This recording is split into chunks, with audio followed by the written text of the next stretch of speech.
बिस्मिल्लाहिर्रहमानिर्रहीम अस्सलाम वालेकुम।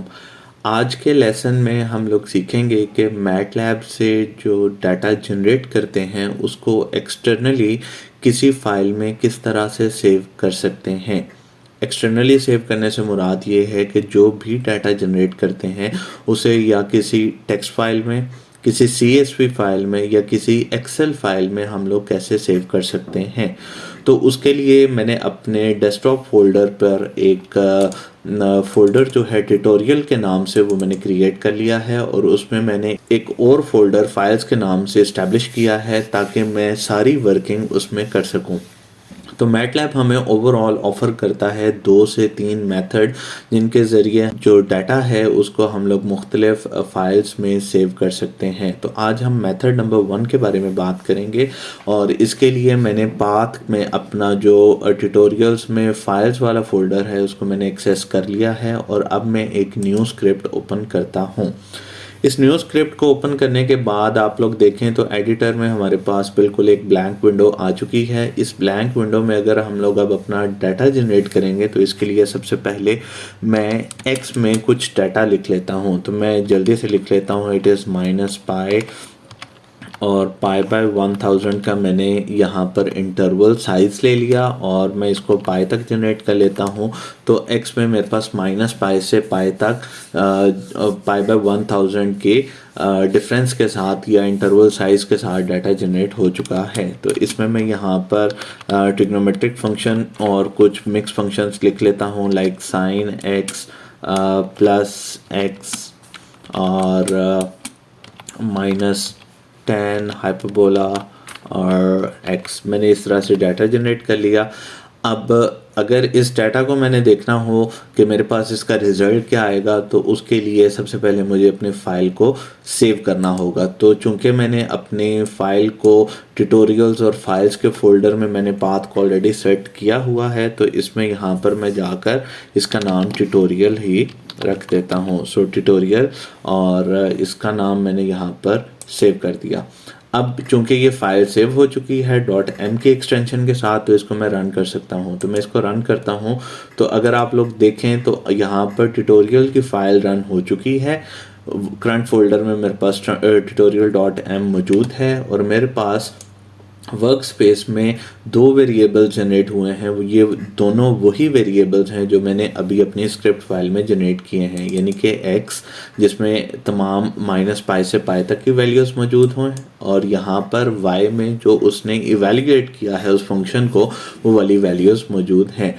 अगर आप लोग देखें तो ये एक रो मैट्रिक्स में है जिसमें हमारे पास एक रो है लेकिन डिफरेंट कॉलम्स हैं। तो इस डाटा को मैं जब सेव करूँगा तो इसको मैं कॉलम मैट्रिक्स में कन्वर्ट करूँगा ताकि हमें देखने में या इसकी रीडेबिलिटी को हम लोग इंक्रीज़ कर सकें। तो इसके लिए मैं दोबारा से अपने एडिटर में जाता हूँ और यहाँ पर जाकर मैं कमेंट्स में मेथड नंबर 1 लिख लेता हूँ और मेथड नंबर 1 जो है हमारे पास वो है fprintf कमांड के ज़रिए डाटा को राइट अप करना किसी टेक्स्ट फाइल में या किसी CSV फाइल या कोई और तरह की फ़ाइल में हम लोग इसको राइट अप कर सकते हैं। तो अभी मैं वेरी फर्स्ट इसको .text फाइल में सेव करूँगा। तो इसके लिए सबसे पहले मैं क्या करता हूँ कि एक वेरिएबल फाइल ID के नाम से मैं बना लेता हूँ और इस फाइल ID में मैं एक फ़ाइल को ओपन करता हूं और उसके लिए मैं fopen की कमांड के इस्तेमाल करूंगा और मेरे पास वो सजेशन में आ गई। ये सजेशन अब मुझे दे रहा है कि मैं अपना फ़ाइल नेम क्या रख सकता हूं। तो यहाँ पर मुझे डबल कोट्स का इस्तेमाल नहीं करना, मुझे सिंगल कोट्स का इस्तेमाल करना है और वो मुझे सजेशन दे रहा है कि इसे मैं tutorial.m कर दूं, लेकिन मैं इसे tutorial.m नहीं बल्कि tutorial.txt करूँगा। इसके बाद ये मुझे पूछ रहा है कि मेरे पास फाइल एक्सेस टाइप कौन सी होनी चाहिए। अगर आप लोग देखें तो सजेशन में आपको नज़र आ रहा है R यानी कि read, W is for right, A is for append और बाकी भी ऑप्शन मेरे पास मौजूद हैं। तो यहाँ पर मैं W का इस्तेमाल करते हुए फ़ाइल को राइट अप करूँगा।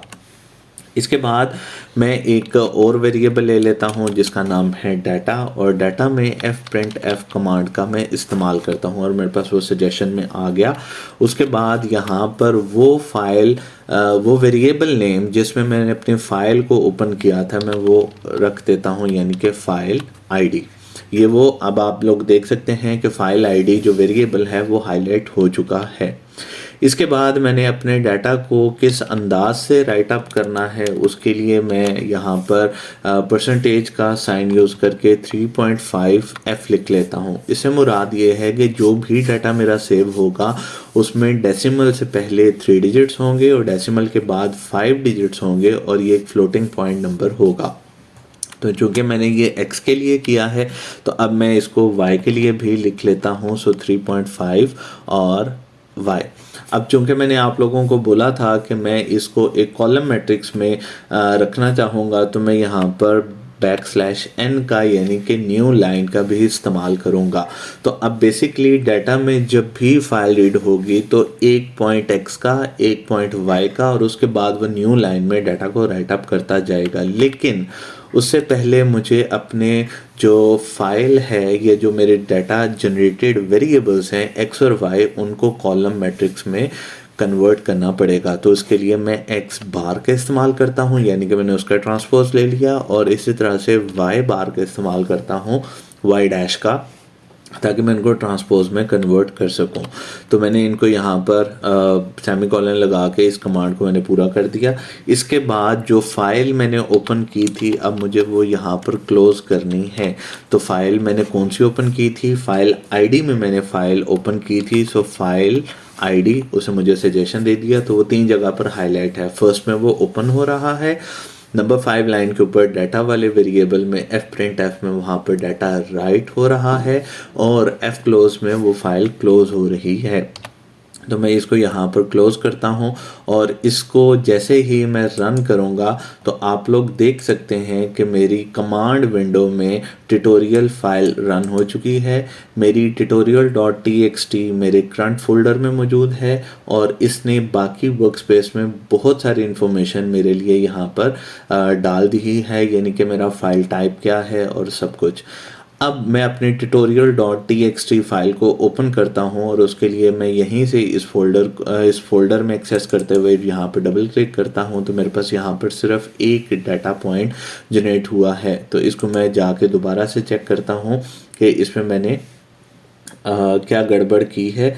तो जैसे कि आप लोग देख सकते हैं कि यहाँ पर मैंने एक गलती की और वो ये की कि मैंने 3.5 के बाद दोबारा से परसेंटेज का साइन डाल दिया था। तो इसके लिए मुझे यहाँ पर 3.5f लिखना है और हर न्यू लाइन में करने के लिए मुझे \n का इस्तेमाल करना है।